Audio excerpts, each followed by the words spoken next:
Hey yo, what is up people? This is TechSav here and welcome to my channel. If you're new to the channel, it's good to have you. I make tech videos every now and then, so if you're fond of tech and want to learn something, you should hit that subscribe button right next to the like button. Alright, in this video, I'm gonna be comparing this iPhone 6 right here with the iPhone 10.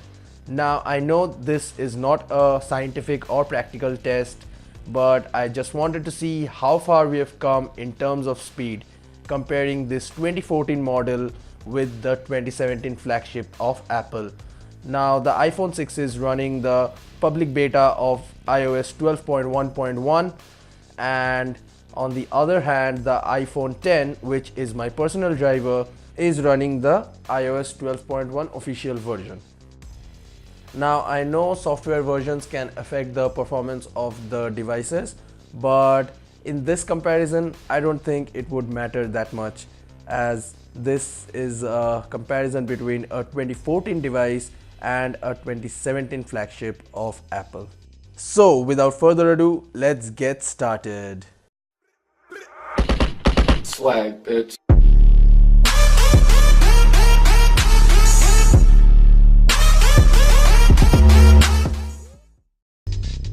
Alright, before we start the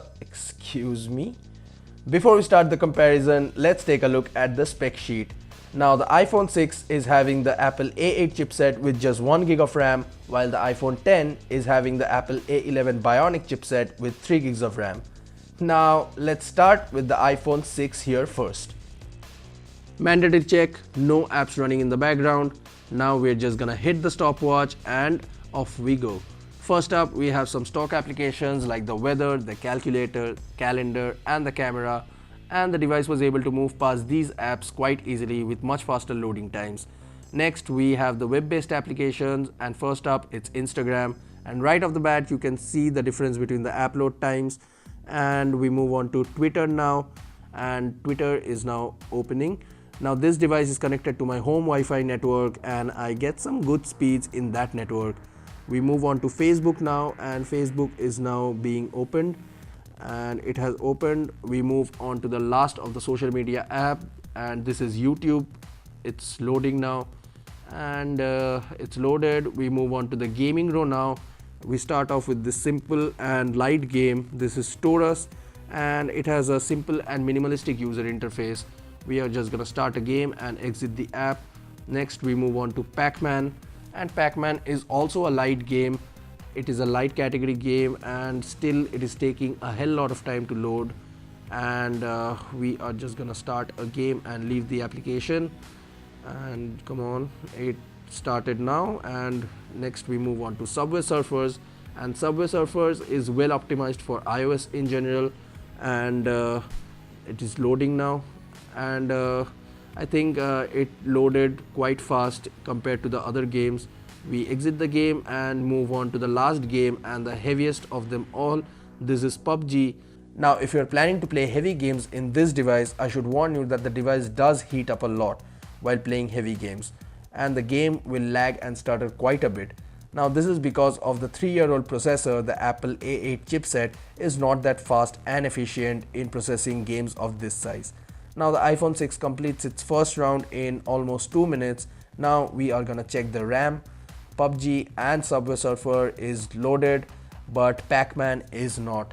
As you can see, we started a game right here, but still it is loading from the top.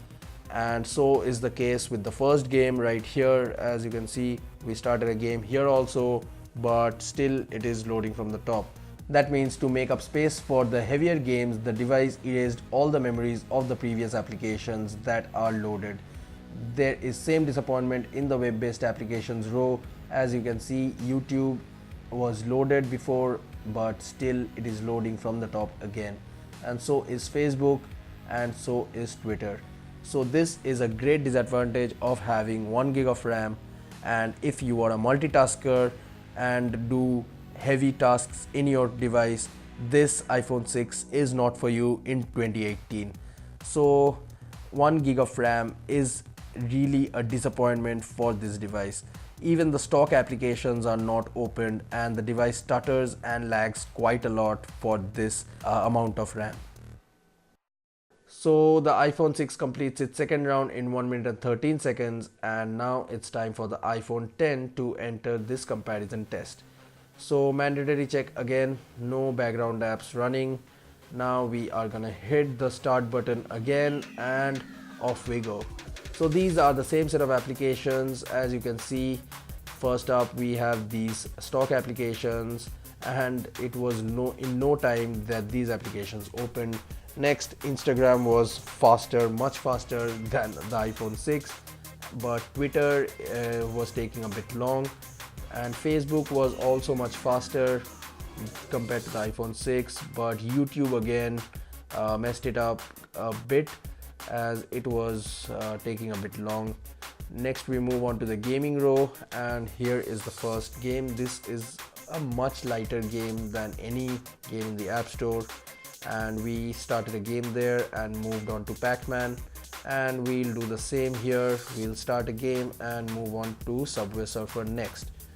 Now we are in Subway Surfer and it is loading, and the gesture makes this comparison a bit disadvantageous for the iPhone 6, as these gestures are much natural and it helps in speed management quite a lot, as these are much natural to use these gestures, and it saves time. So the first round is completed by the iPhone 10, and as you can see we already have all the apps opened, and this is 3 gigs of RAM in play. And as you can see, Instagram, camera, the web-based applications and the games, all the apps are opened in the background. No memory was deleted, and the RAM management test was crushed by iPhone 10, and to no one's surprise, the iPhone 10 is the winner.